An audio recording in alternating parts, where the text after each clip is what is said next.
तर भाई हा बोला ना. मथुरा मध्ये काय होते? मथुरा म्हणजे मथुरा हे गावाचं नाव आहे. भाई आधी मला स्थिती होती अच्छा.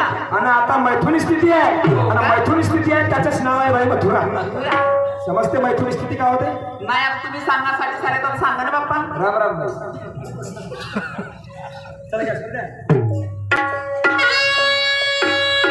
निर्गुणपुरची गौरव निघाली आणि करुणिया घाट हो, करुणिया घाट हो, करुणिया घाट हो, करुणिया घाट हो.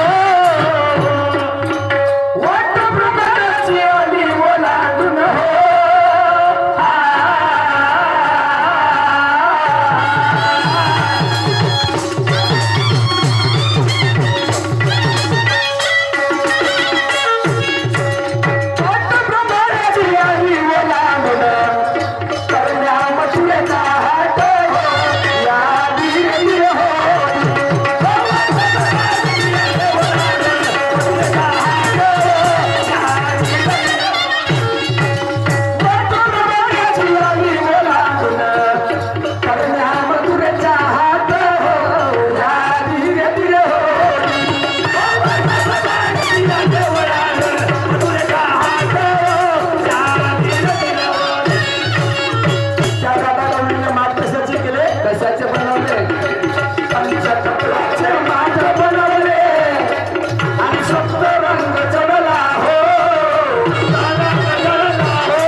आमच्या जोडीला लाभलेल्या श्रमाता येऊन आपल्या राऊंडला सुरुवात करतील अशी त्यांना विनंती करते.